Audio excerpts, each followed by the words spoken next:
Hello, good evening everyone, and welcome to Pleiadian Express Productions Sunday Night Show. As Bridget and Larry would say, good morning, good evening, good afternoon from wherever you are in this ever-expanding now moment. Here tonight to talk about self-love and why it's important. I think it's something that a lot of us can struggle with, and it's certainly something we've been hearing a lot about lately. So I'm joined tonight by Sharon Shaw. Do you want to say hello, Sharon? So move over to you. Hi. Hi, everybody. So, thank you. One of the things we've been sort of chatting about, haven't we, is just how important it really. Oh, yeah. Thank you. One of the things we've been sort of chatting about, haven't we, is hang on, I think this is. I've done it. Hang on. Just how important it really. Oh, yeah. I'd opened the link on the Pleiadian page. It's so as soon as we started talking, it started broadcasting. I was thinking, what else is going on? I have done that once before, but it was going on for about 10 minutes. I had absolutely no clue that it was me, and I was shouting on the mic, going, "There's background noises, interference," but you could only hear it this end because it was all my own doing. So thankfully, I've realised my error at that time. So yeah, it's something that's cropping up quite a lot recently, speaking to people. I would certainly say in terms of myself, absolute anxiety today, terrible, almost terror attack. I don't know kind of what sort of come over us.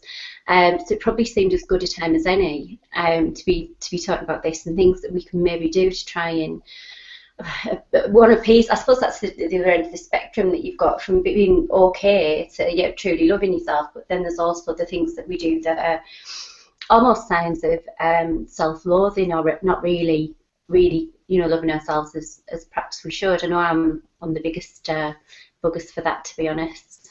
So do you think, Sharon? Well, for me, self-love is the basis, it's the foundation of the whole of our life, really. If you get that going, I'm not going to say right, because I don't think we ever get it totally right. But if you can start the process off, I think the rest of your life falls in place. I don't know if that makes sense. I think it does, yeah.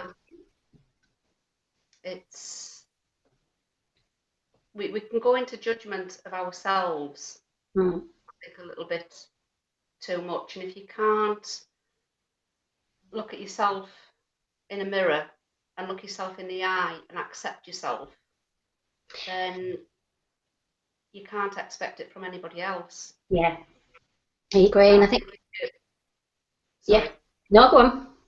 I was just going to say, if you're in that place of self-judgment, then nothing in your life is going to flow right. I agree. That is my experience. Yeah, and I think it is a process as well. It's not going to be something we can just change overnight. I don't suppose. I know a few years ago I was going through it was an awakening. It was a real kind of, well, it was a smack in the face with a frying pan, I think we said last night. It was a wake up. It was like, what's going on? What's happened to me? And the more I hated myself, I ended up in a relationship that was awful, and he hated me as well, to be frank, I think. Honestly, that things that I was doing, I was focusing on what I didn't have, and as much as I'm still a bit of a bug for doing that now, I'm nowhere near what I was. But I was focusing on, I just kept piling more and more weight on. The more I hated myself, the bigger I got. I'd never been big. I'd never even been on my radar.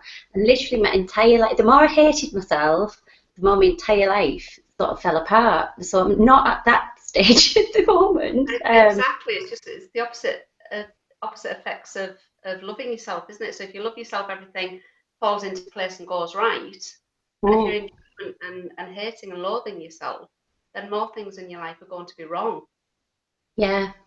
And then you project outwards of that it's everything around you going wrong.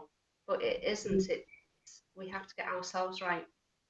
Yeah, absolutely. I suppose for looking back, for all that it seemed like it was going wrong, for me it wasn't. It was waking me up, and it was showing me. It was a direct. Every time something happened, I would then be shown why it was happening. That things like that, for instance, the putting weight on, I was going to Slimming World regularly. You know, I was eating all diet products. So what I was buying by opting for those, I was actually saying I'm too fat, I'm not good enough, and it's a form of self-loathing, even just buying diet products. And when we're doing it, we don't even know, because we just think we're doing the right thing because we need to lose some weight. In actual fact, what we're saying to ourselves and the universe is, I'm putting toxic crap in my body because I'm not good enough and I'm too big. We're doing it well because other people are telling us to do it. Oh. Because other people are saying, if you do this, everything will go right. And we're buying into that. Yeah. So we're looking for answers from other people. Yeah, and externally. From our own answers from inside, from within. Absolutely, yeah. Externally, which when we look at the fact that we are creators, I'm not feeling like creative at the moment. As I said to you, I've been absolutely sort of just in a state with myself. That when we're looking outside externally, we're giving away that power, if you like. So it's not just every time I think, oh yeah, I understand the stitch up now, and that's what it's actually a bit more and a bit more and a bit more. When you look into it, there's more to it. It's far deeper. So it's not even just about those making the choices to eat diet foods because we feel overweight or inadequate or whatever else. It's we're giving that ability to create up to somebody else and us what to do and what to actually put into our bodies, aren't we? But that's the way we're conditioned from being small. Yeah. I was going to say it's difficult to break out of that conditioning, but we're made to believe that it's difficult to break out of that conditioning. Because actually, when you choose, because that's what it is, because we all have choice. Yeah. So we choose to break out of that conditioning. Actually, it's not as difficult as we're made to believe that it is. Yeah. Absolutely, and I think one of the things we said the other day when people saying, you know, it's easier said than done. Well, if we try flipping it from what we taught today, it's easier done than said. It's easier done than said, and start to get into that. It doesn't happen straight away, but if things do start to kind of follow suit, don't they? In time, she says. Baby steps again with everything. It's baby steps, isn't it? You know, yeah. It's again, it's looking in the mirror. And looking yourself in the eye and getting validation from yourself that you are worthy. Yeah. And not put yourself first. And it's not selfish to put yourself first. No. Because, you know, too often we look after everybody else's needs and put ourselves last. And if you put yourself last on your own list, you're certainly not going to be first on anybody else's list. No, nor on the universe's list. No. Because that's again, you're putting out there to the universe that I'm not worthy. Yeah. Yeah. You just get more of the crap. Yeah. Well, it's like that's like tithing that we spoke about before, and it's putting yourself first, even if it's just a little bit.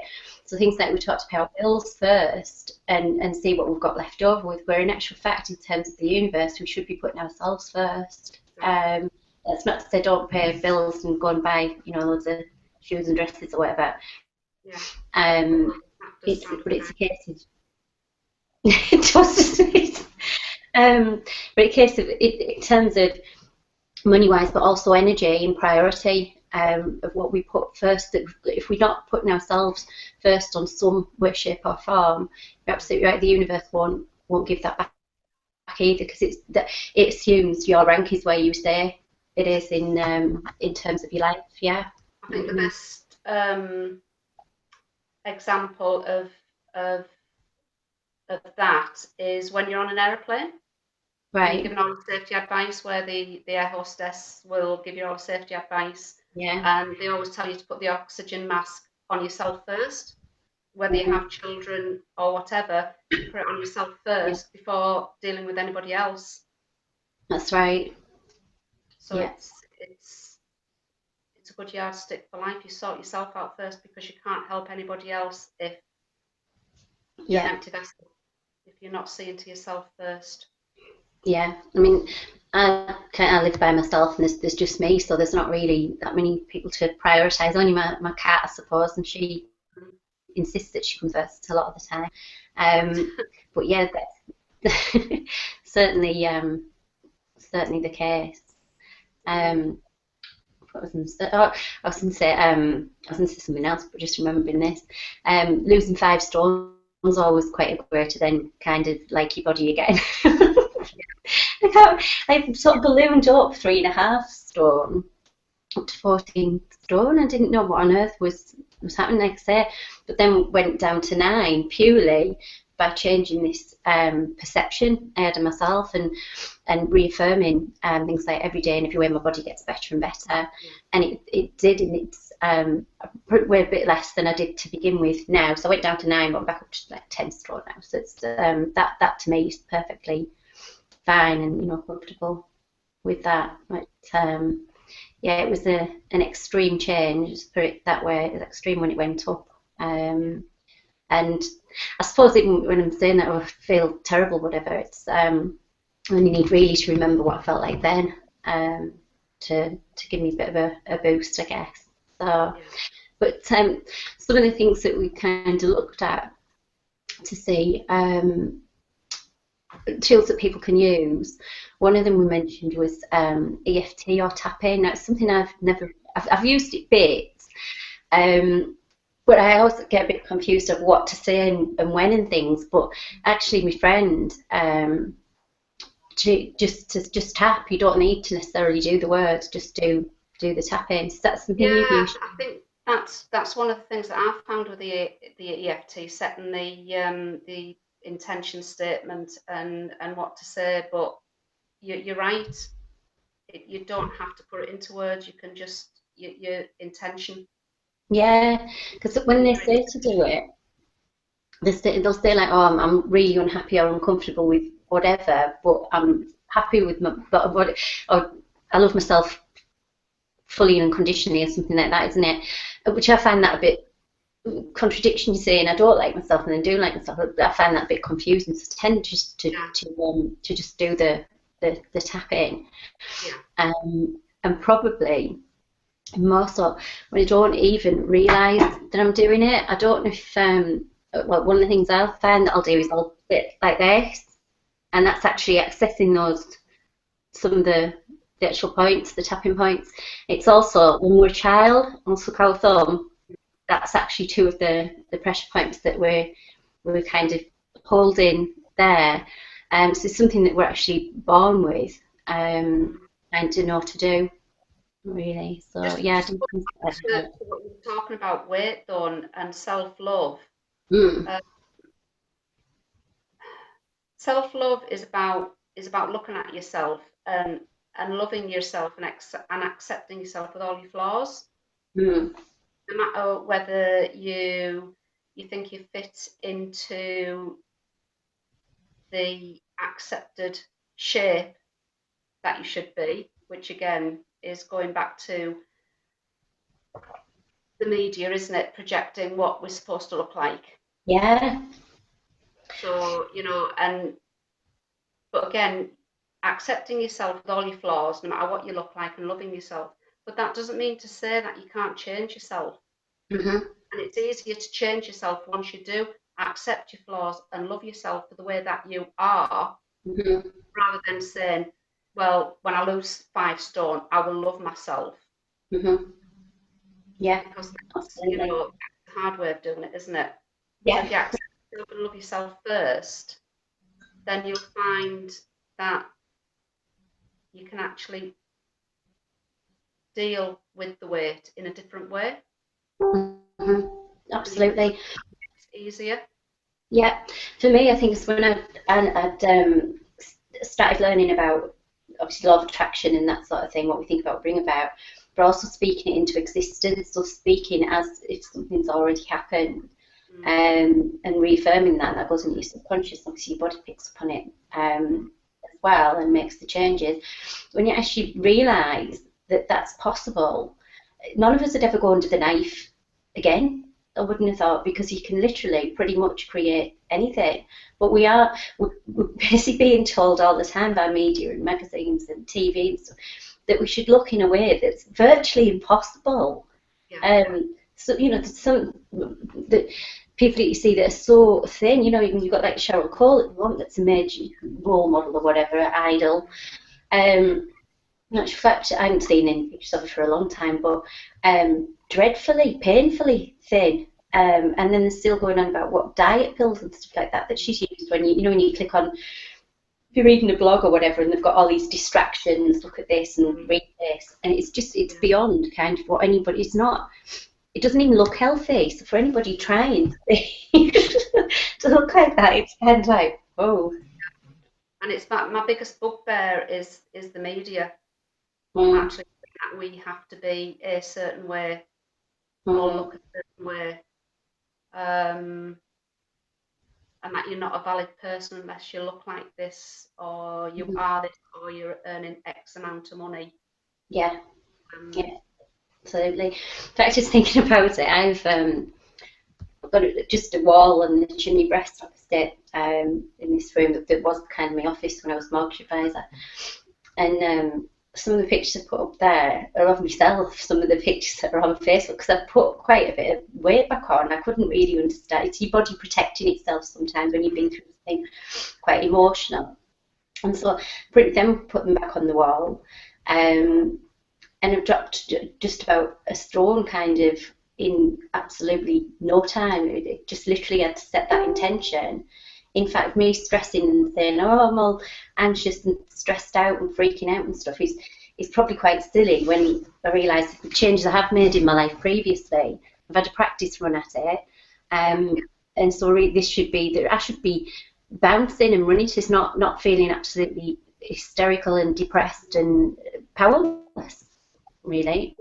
We do have these slips as well, though, isn't it? And I think it's right for people to know that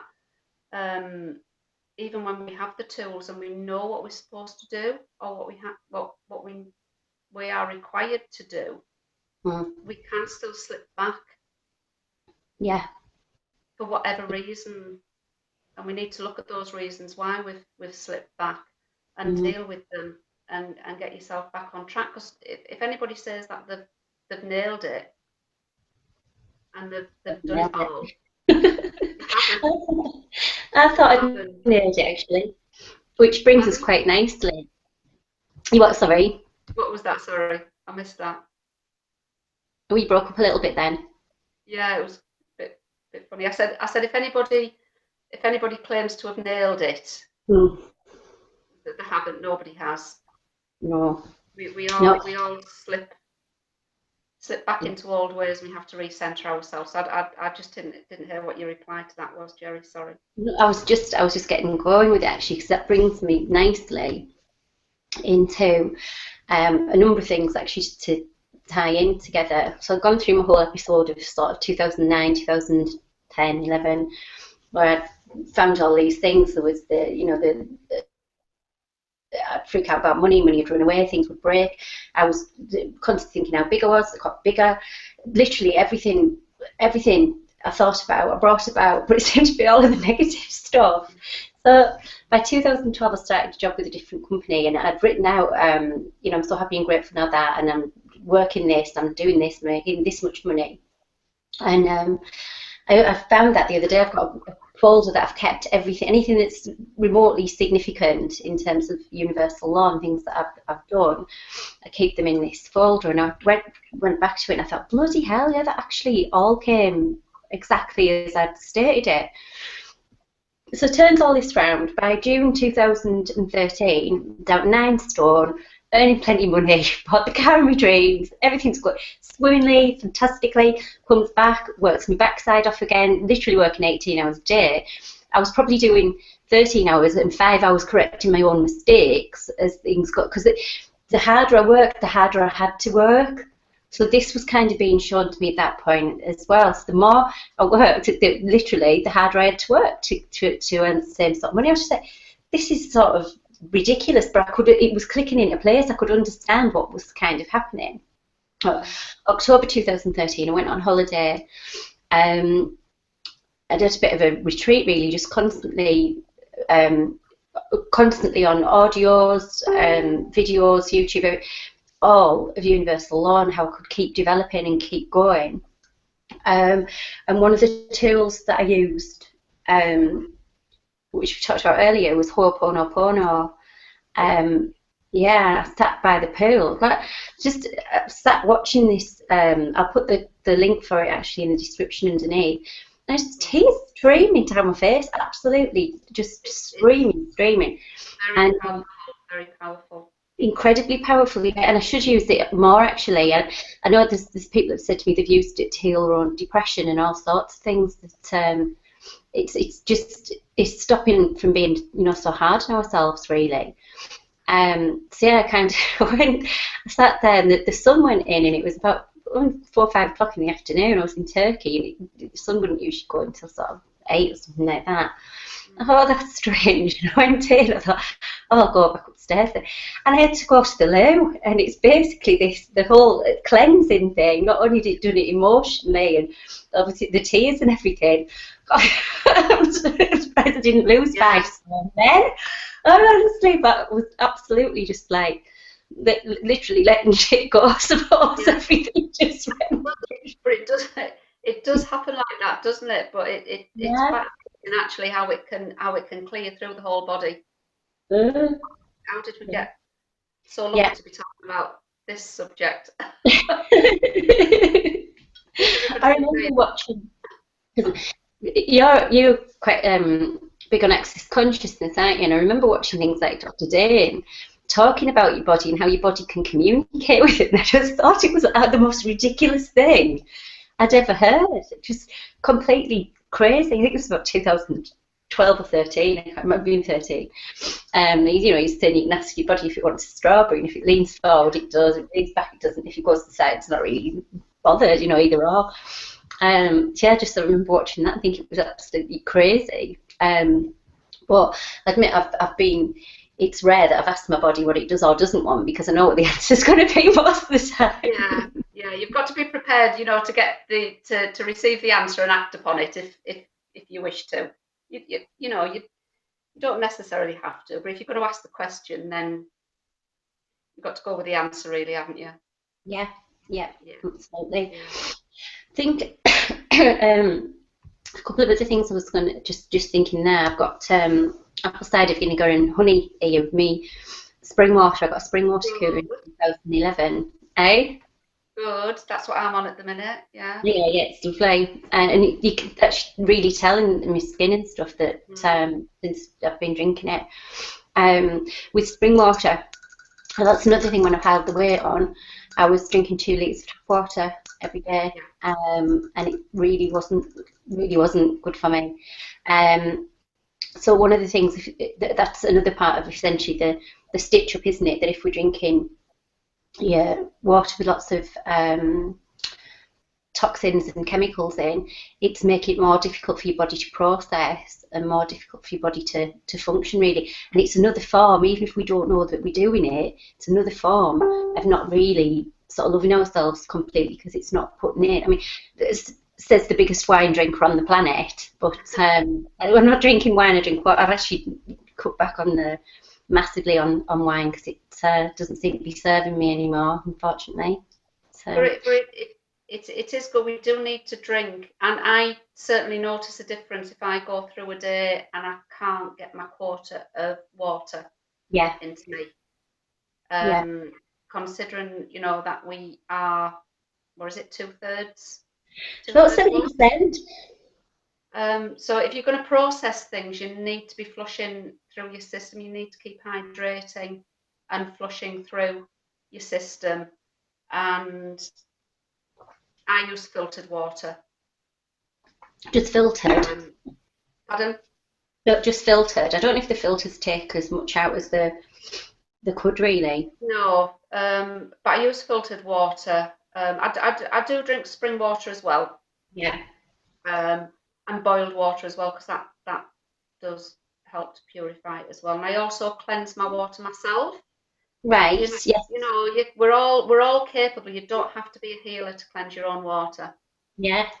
Yeah. So you just hold your hand over, make up a big jug of water, and just hold your hand over the top and slowly do a circle with your intention that you're purifying the water. Mm-hmm. and that helps. That's just another tool. But as well as the water, is our brain is made up of a large percentage of fat. Right. So we do need to intake good fats, have a good intake of good fats. Right.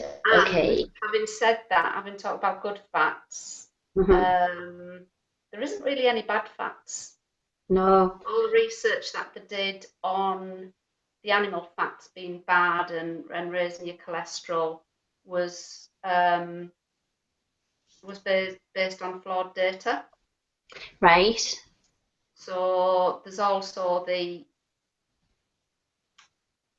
added aspect that when you do a research, it's going to come out with the basis of what you want to find. Basically, sometimes, and you're taking it in unlimited data. Yeah. So there's now a thought that animal fats aren't as bad. Right. Well, certainly. That's what we've been led to believe. Yeah. Which that's another show we're going to do, actually, isn't it? On foods, diet products, and good fats, and basically what they do with the stitch up with that. One of the things that I'd done when I did put all that weight on was cutting out fat. A lot of people do. A lot of people come to me and say, and very proud of themselves, saying that they've cut salt completely out of the diet and fat. Right.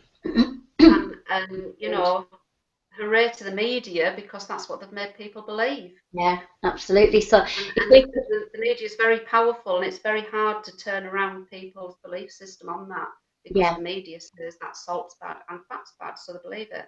Absolutely. It's like they're saying, isn't it? 2% of people think, 3% of people think they think, and 95% of people would rather die than think that they're trying to listen to hear something almost subliminally or purposefully, and that goes in. It goes in at a level that they absolutely categorically know it to be factually true, and it's like, well, no. And one of the things to do in terms of getting us to cut out the fats, if that is what our brain relies on, how on earth are we going to be thinking straight if it's not getting what we need? So salt, your Celtic salt and your Himalayan, far better than your table salt. So obviously we're giving table salt, eat this, and that's the bit that's bad for us. Oh yeah, because the table salt is pure sodium, isn't it? It's a chemically formed product, so it's pure sodium. But your natural salt, like you say, your Himalayan and your rock salt and your sea salt, it's got it's filled with lots of minerals, which are essential for us. But you can actually add to your water when you're drinking your water. You can actually add a little bit of rock salt or sea salt to it, and that adds your minerals, so you make your own mineral water. Yeah.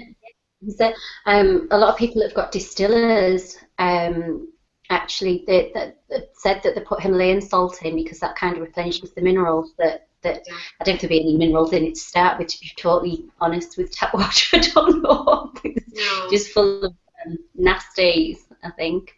Yeah. So I don't know if it would have any in the first place. But one of the things I brought up was this. I don't know how you can see. I'm interested to see this. I'm quite intrigued by this, Jerry. Yeah. I'm gonna have to go. I watched. I think it was about 2012. What the bleep do we know? And it talks about Dr. Emoto, and one of the things it said was he put water under a microscope and basically spoke to it, put different emotions, projected at them, and then the shape of the sort of crystal form under the microscope would change. So somebody put this up on Facebook the other week and said that basically boiled rice. So I boiled rice, did it in spring water. I do wonder if anything would have changed if I'd have done it in tap water, if it would have had any different results. Now I brought a plate. You have to do it again with tap water, Jerry, to see if there's any. Yeah, and I was thinking that, because this has been a month right? So that's one with hate on, it's in red paint. Yeah. You can sit underneath. It hasn't Not got. very pretty, is it? No, it hasn't coloured though underneath. No. And it's. I would hold it like that and speak to it. And I didn't. Yeah. I probably did it once every 5 days, something like that. I'm obviously quite hateful, as it. It's very strong, but it's always my love as well. That to make that kind of spoke volumes. I was going to.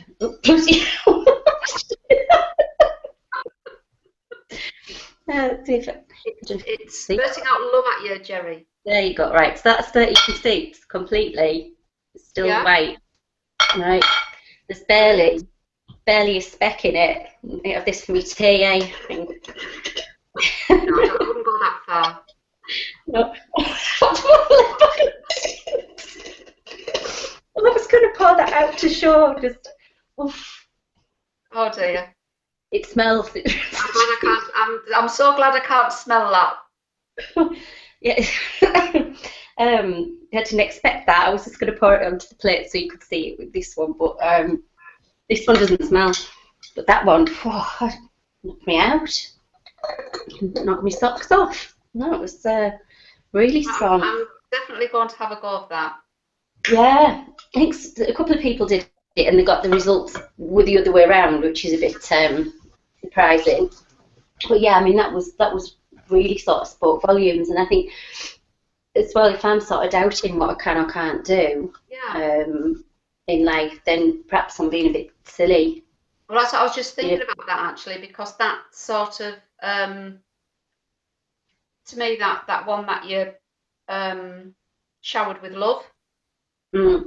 It's because I was just thinking along the lines of you can say words are easy to say, but it's whether you're actually feeling it from the heart.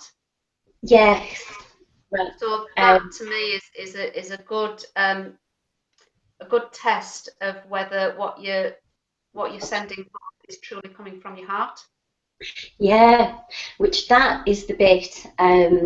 Well, it's the bit where when you watch things like The Secret or read the book or most personal development self-help system stuff, because there's lots and lots of audio books and things that I've listened to hundreds of them. And when the penny starts to drop and things start to really connect back up, that's when you can think, hang on a minute, some bits have not told us here. And the most important part of law of attraction is not just the speaking into existence, I'm so happy and grateful now that, or whatever, it's the emotion that we put with it, and the taking massive action to achieve what it is that we've set our mind to do. There's so much clicking here for me now. There's so much sort of making sense. I'm really glad we've done this, considering I was having a traumatized terror attack before.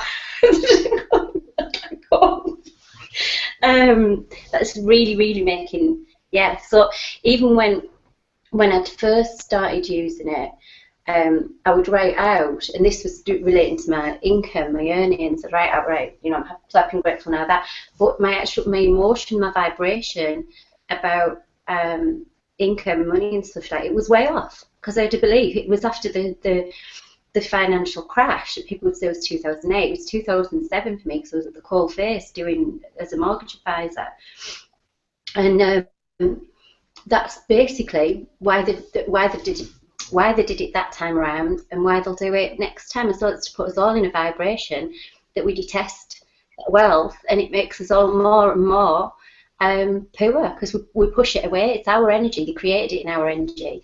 But that's essentially how I was pushing it away, because my vibration was way off. What I was saying and writing down wasn't what was happening in here. Yeah. And I think that's a massive big deal as well, for manifesting anything. And again, I'm really, really glad we've sort of looked at that, because that's something I'll keep at the forefront this time around. And it's a big shift between it. It's a bit difficult to explain. Well, I find it difficult to explain that you can know something, you can grasp something, like you were saying about that law of attraction, and you can understand it and do it. But when you feel that shift from understanding it, say in your head, to feeling it in your heart, it's a big difference, isn't it? Yeah. And I find that quite difficult to actually relay Right. into words, that shift. But when you feel it, you truly understand it. You truly Yeah. understand the difference, and you understand. You can look back and think, yes, I wasn't. I was going through the motions and understanding it on a mental level Mm-hmm. and doing everything that was required, but I Yeah. wasn't truly feeling it. And it's the difference between feeling and thinking. And that's the vibration. Yeah. Absolutely. So what I think I'll do, you can hold me accountable to this next week, is I'm in quite a few, well, a couple of gratitude groups, and sometimes I read them and I get all nouty and I shouldn't No, really. not you, not you. It's because I'm in a grump about something and I really shouldn't be. At least I'm honest. I don't, Yeah, 'cause that's one thing that's I it's can't. all about, isn't it? Yeah, if if you can't be honest with yourself, Jerry, who can you be honest with? Yeah, and you can't fool yourself, so there's no point going, oh yeah, I'm so happy and grateful when you're not. However, we can look for a handful of things to be grateful for. People usually say about three, but it would be quite a, even if you're saying the same thing each day, it doesn't really matter. If we do it, this is got 5 to 10 things that we're grateful for. But if we can then anchor that, so we take the feeling that we're grateful for something, but then we anchor it, say, to something that we really, really loved or something that made us really, really happy in life, you can actually switch that vibration and anchor it to what you're thinking of to actually change that vibe about it. And you can also take it, remember the emotion, feel how it felt, and actually almost take a dial and crank it up and keep turning Yeah. that emotion up as much as we can, to then get that sort of in alignment. That, I know it makes sense because you're nodding away, and I've never put all those together before and thought, right, if I can link that to that and that to that, and that's how I feel or I felt previously, and actually then use I'm it glad you again. said that because as you were talking before, you brought up that gratitude. I was going to bring that up myself about gratitude because it is a Mm, good step to your self care to recognise and think about all the things that you're grateful for. mm, Focus on it. It's about focusing on the things that you're grateful for and the things that are right in your life mm, and yourself, rather than focusing on everything that's wrong. mm-hmm. The more you focus on things that are wrong and that you're essentially you're not grateful for, Mm. that's what you're going to have. That's what the universe is going to match you with, isn't it? Yeah, absolutely. But I think we're taught as well to look at what's wrong and what's missing and what there's Yeah. we haven't got enough of or whatever. And uh, much of, probably 80% of what I hear from other people, I'm quite mindful not to do it myself. I try not to. Is saying, oh, I don't want that to happen, or I don't want that to happen, I don't want that. It's I try and focus on what I do want to happen as an outcome Yeah. from something. Not always, and I don't always do it perfectly, but we certainly conditioned that way to be looking at, speaking of what we don't want to happen. And if you think how powerful we are as creators, there's a lot of us not really doing ourselves any favours by doing things that way. And I think one of the things that I've certainly just this past week, I think I said to you earlier, is showing gratitude to my body, to my Mhm. physical vessel. Yeah, And that's been a big shift for me from from looking at myself and saying, yeah, I embrace myself, I can love myself, all my flaws and everything. yeah, But then very easy to go into, oh, I've got an ache here, and oh, I've got a headache, or I've got this, that, and the other. So I switched that and thought, no, I'm really grateful for my body. It does a absolutely fantastic job. mm, It breathes for me. It protects me against germs and everything. And don't have anything conscious to do with mm, that. It does it for me. So I've been actually making friends with my body yeah, and asking every day, quite a few times a day, asking my body what it requires and what right, I can do for it. because it does a lot for me. Yeah. So, you know, I have to return that really. Mm. And No, I that's think having a very big shift for me. Yeah. yeah, yeah. I think one of the things you mentioned earlier was supplements and actually making sure we're putting the right things into our body. Because I know, for one, I get them and then I'll take them and then I forget for a few days, and you know, I don't seem to do it for long enough. I have done in the past. I've done induced puss each day. That's really, really, really good. You just notice a difference.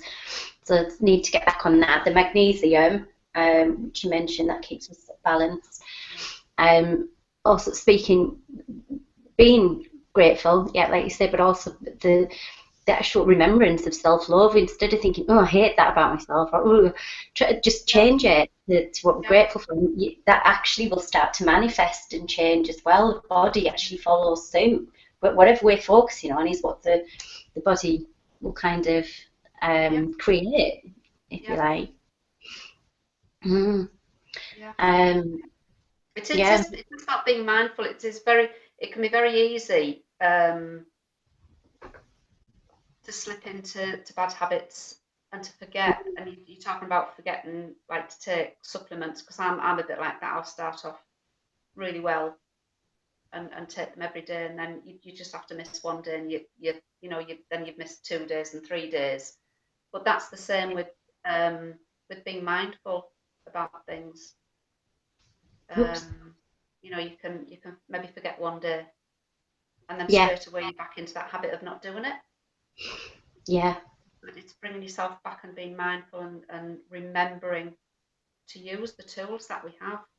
Yeah, absolutely. One thing I've not done, but something somebody else mentioned to me, it's Janelle Ladewig, who's a coach, about setting affirmations on your phone on a timer to come up. But you could set yourself, just telling yourself that you're great. Yeah. You get a reminder each day. Why wait for somebody else to tell you? Why wait for somebody else to tell you? Well, it's not as powerful. It's not as powerful somebody else telling you, even if it might make you feel good in terms of, yes, how it makes you feel, but in terms of your body or your consciousness, your life you create, it's not as powerful as you saying it. Exactly. I'm awesome. I can't believe how much. Yeah, but you're marvellous, mate.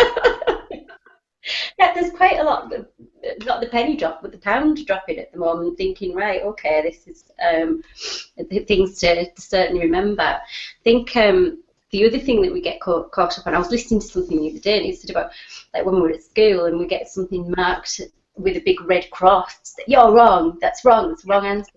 And it certainly had an impact on me, my entire life, being afraid to ask questions or frightened of being wrong. And that's because on a level, we know, especially when we're not from here, we might come out with something that might seem completely random or whatever. I've done it myself, come out with things that seem completely bonkers, and then before I know it, it's revealed itself that I was actually right about something. So yeah, being told I'm wrong has been something that's been difficult for me.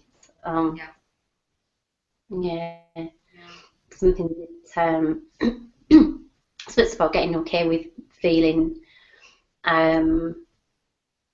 just not really letting that bother you, because it's just somebody else's opinion, I guess. Yeah. One of the other things, I don't know if this is really relevant as such. Well, it probably will be. If it's saying it probably will be. We get so caught up on the hows of everything. I was only thinking about this the other day, in line with the big red cross and stuff at school, that we're always told we have to tell them how we came to a conclusion, how we got to that. Well, how did that happen? How's it going to work out? How's this going? And I get obsessed with hows, absolutely upset. If I can't work out how something's going to work, I've become analysis paralysis. I'm turning rapidly into a green personality, where I was a red, where I'm kind of trying to work out, well, how will this sort itself out? And that's not what we need to. That's not loving ourselves either. It's not giving the universe the opportunity to create for us. We're getting in our own way again there. Yeah. So set your intention. Set your intention, and then let go of it. Yeah. And see how it comes about, rather than thinking how it's going to come about. Yeah, absolutely. So yeah, and just to summarise then, really, the best things that we can kind of do is taking time. Cursor got stuck. For ourselves, in terms of, oh, come on, it was freezing. There we go, freezing. In terms of gratitude, being as grateful as we can, hiking up those emotions to feeling as buzzing as we can. I remember a few years ago watching something, it was on Empower Network that I'm actually part of now that I'm doing blogs on and stuff, and they were going, oh, we're so pumped up, and all I could muster was a cough and put the laptop down, because I was just like, oh, nobody's that happy. But I think it's a practice that we need to get into. If you're not feeling like that, then you're a victim of the conditioning just as much as anybody else is, and I mean myself there, that it's easy to look at things and be a bit of a grump about them, rather than looking at what there is there. So certainly gratitude. Yeah. And asking questions as well. That's one of the things with the access consciousness that you mentioned earlier on, is asking questions. You know, if you're stuck about anything, ask questions of the universe or whatever, and then just let it go, and you'll be surprised at what answers come to you. What is shown to you, what's presented. Yeah. And like we're talking, like you said, I meant this earlier on actually, when you said penny was dropping, we were talking, and for me as well, that's happening, and it's good to, if you've got somebody to talk to, and get it out there, because as you're talking, you're giving yourself information. You know, rather than trying to think about it. So if you try to think about it, you do sometimes get stuck with all these thoughts going around in your head. Yeah. So if you could talk to somebody else, or even, you know, just talk aloud to yourself. Talk aloud to the universe. Yeah, absolutely. So got gratitude. Not to do it probably when you're walking down the street, you know, when you're in your own home, but then again, anywhere. Yeah. I think gratitude, asking questions, tithing in terms of, be it energy, buying yourself something, making yourself a priority. Even just, you know, a small percentage of the time, and up that, because that gives a distinct to the universe that I am worthy. Even putting things on the wall saying I'm worthy, or I'm worth it, or that drove me mad actually thinking about that. I've just posted up about cosmetics and the cancer causing such. We were talking about this yesterday, and the different range that don't have all the nasties in them. One of one of the things that actually struck me with that, I'm probably going for a tangent here, but hey ho, the L'Oreal tag, because you're worth it. It's more of the same stitch up, saying, oh yeah, I'm worth it. You've got that deep rooted. It's a belief set. It's just something that you've seen on the TV because I'm worth it. But in actual fact, you're putting crap on your body. Exactly. It is pertinent, that, because, you know, self-care is about not putting all that crap on you, and a lot of those expensive things are just filled with bad crap that you really don't want any. You shouldn't really put anything on your skin that you wouldn't eat. Yeah. Because, you know, if it's good enough to eat, it's good enough to put on your skin. Yeah. But the more, the longer list of ingredients that you have on any products, it'll be the more chemicals. Yeah, the more rubbish that's in them. Yeah. And nasty. Yeah. So instead, then saying things like, I am worth it, or I am worthy, but in realistic sense, putting things around the home, if you know, or the reminders like we said on the phone, and doing something that's good for us, doing something, even if it's going dancing or swimming or something that we enjoy, just taking that bit of time out. I know sometimes I really don't feel like doing stuff and I just want to pull the covers back over my head and stuff like that. But on the other hand, when you actually just bite the bullet and go do it, you do actually feel 10 times better for it afterwards. It doesn't have to be anything that costs money either. You know, if you're struggling with money, you know, go for a walk. Go for a walk. I don't know. Somewhere nice, somewhere where there's trees, somewhere where there's nice meadow, or if you're, you know, living anywhere by the sea or anything, go for a walk on the beach. It's just something for yourself, something that you enjoy for yourself, and it doesn't have to cost you anything at all. Yeah, absolutely. Speaking of which, I think that's what we're going to do next week, isn't it? Just certainly one that I need to go over, which is money and it being energy. I'm going to go back to my book, which is Money's Not the Problem, You Are. Gary Douglas' book. And I might go back through my folder actually, the things that I did over the last few years that kind of worked and helped switch things, change things around. Because I feel I'm at a point in my life, I believe it's probably quite prominent, things that I've got to certainly do and turn around and what have you, but I've been in quite a bit of a state, a bit of a tiz-was with myself, which I know we've spoken about. In terms of being things like, it's frozen again then.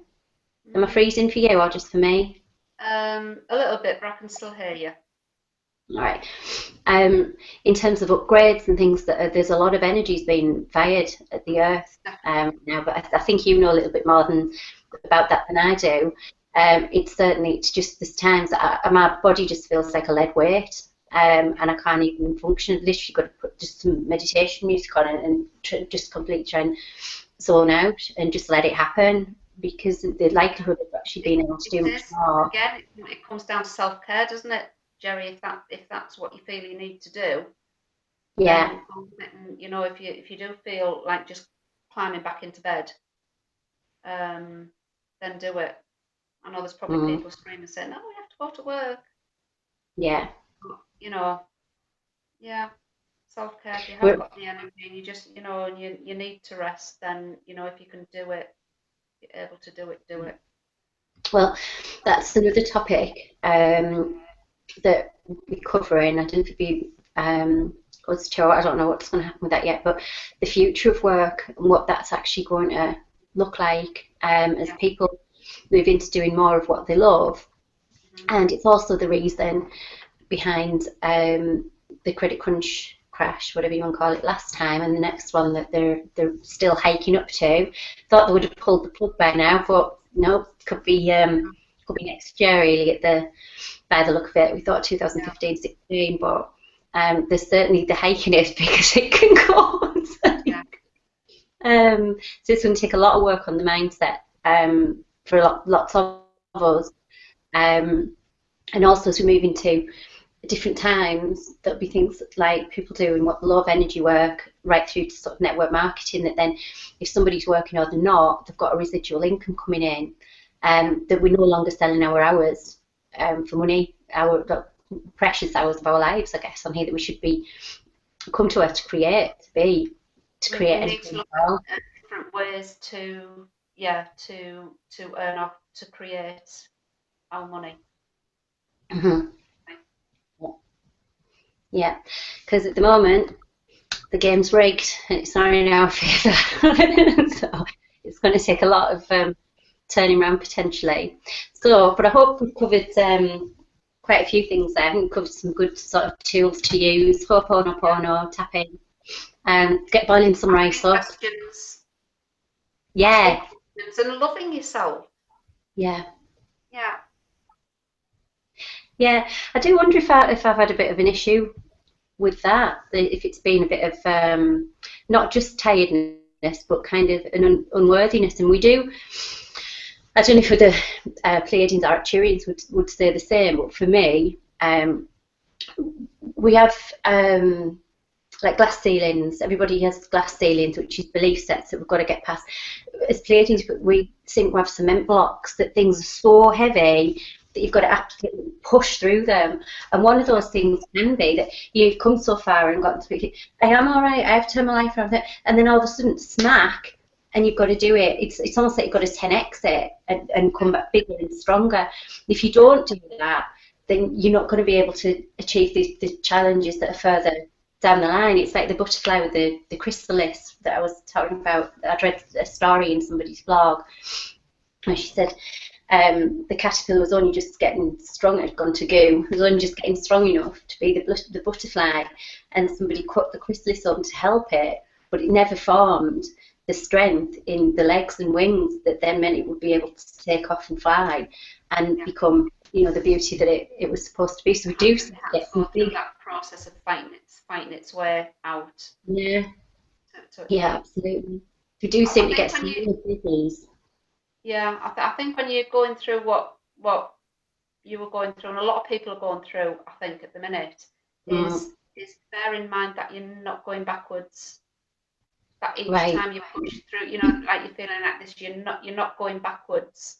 I know it's probably easy to think, well, I haven't felt like this for a long time, and this is how I felt before. But you're not back in that place. You're pushing through another level. Hopefully, yeah.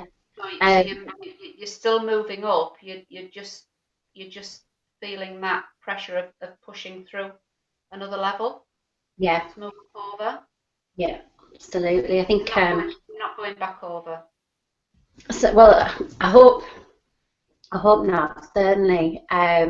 So even just for earlier on, I felt absolutely this anxiety and stuff that came over me. And I was saying last night, and yet really, for all I've gone through in the last few months, I haven't actually felt like that. Where I spent a lot of time feeling like that. Majority of the 2000s, to be honest, not knowing what on earth was wrong with me. Not realising at the time that I was being ever slightly, very slowly woken up, and it had to be really, really slow because I've gone deep. I've gone seriously deep and taken everything on board, absolutely everything. Even when something was against my inner core, what I knew and believed, I still took it on board as a belief set, and so that had to be really, very, very, very slowly. So I've no idea what it's been going through at the moment. If it's upgrades, if it's because it can even be your own belief sets that shift once you've gone somewhere else in your mentally. Said, right, this is what I want to create. This is who I want to be. This is what it looks like. Your actual reality can take quite a while to catch up with that. It can be quick, but it can be. So it'll be as quick or slow as you're ready to cope with it. I would imagine, and yeah, it's how quickly that can sort of turn around. It is because you're getting your upgrades. It's right. It's about integrating though. You're getting your upgrades, and it's about integrating them right through your whole being. Yeah. So it does actually. There is a process to go through each time, which is what we experience when things can seem difficult. Yeah, absolutely. I feel like gone through quite a bit even in the last hour now, just talking this through from feeling it, not even knowing why I felt like it.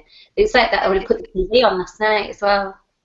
I never put the TV on, watched it since 2013. Someone just put it on, and I was a nervous wreck within 2 minutes. Yeah. I think it can be difficult to remember that you are, when you're feeling like this, that you're progressing. Yeah. It doesn't feel like it, but you are progressing because you're just that intolerance of things, whether it be food, stuffs, drinks, whatever. You're intolerant because you're changing. Yeah, massively. And I think once we've recognised something, be it eating certain products, like you say, and that's not in alignment with us anymore. So if it's meat, but really we don't want to do that on a conscious and subconscious level. We've already reached that. If we then do eat that, it can actually make me feel quite ill. Same with then. I've experienced that this week as well. It usually tends to be things that you do like, the treats that you have. Yeah. And maybe aren't as healthy, shall we say, as maybe we know. Mm. Become intolerant to them, so it's something else that you have to cut out. Yeah. But then saying that, I'm finding that I've got more of a sort of craving for fruits and veg and stuff like that. And that's why I still have an odd cigarette and glass of wine or whatever. Sometimes I'm okay with that, and sometimes I'm really not. That then I just think this isn't, it's just not me anymore. I just don't. I used that when I was trying to cope with being here, not knowing what the problem was, not just thinking I was the problem. And then when you know who you are and what you are and everything else, to then continue that behaviour, it's not in alignment again. No, So no. that'll be one You're thing that. not being true to yourself, then, are you? No, that's right. So perhaps if we go to the pub and I'll have a few glasses of wine or whatever, that's okay. But then to Yeah. just sit and drown my sorrows every night, it wasn't really drowning my sorrows. And sometimes I've been it's helped me get past a lot of the conditioning. When I first sit and write blogs, yeah, I'd be drinking wine, but I'd be absolutely terrorised, shaking, because it was allowing this creativity to come back out that I'd basically suppressed and almost knocked clean out of me. So I needed to use that to get to where, you know, I needed to be and be connecting back up, if you like. We need to use whatever works. That's the Yeah, thing. You know, nothing's wrong if it works. It yeah, works. yeah. Work with what we've got to get to where we need to be. Yeah.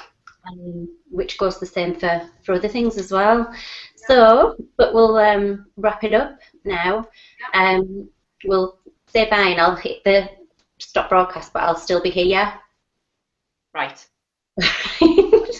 So, yeah, right. I trust you on that, Jerry. Okay. So right, that's kind of us for on self-love and why it's so important. Thank you, Sharon, for doing the first show. Your first show. Thank you for having me along. No, it's good. I'm enjoying it, and long will it continue. So, and we'll be back next week. I think we're looking at money and what it is, and Forward to that one. yeah, because I think it's a reminder. It's not from it's not from the viewpoint we start here going, hey, we've done it. It's not. It's from saying, done it once, right? Got the tools, learned.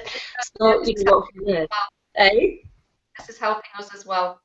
Yes, exactly, exactly. So, right, shall see you next week. Bye-bye. Bye, Jerry. Bye.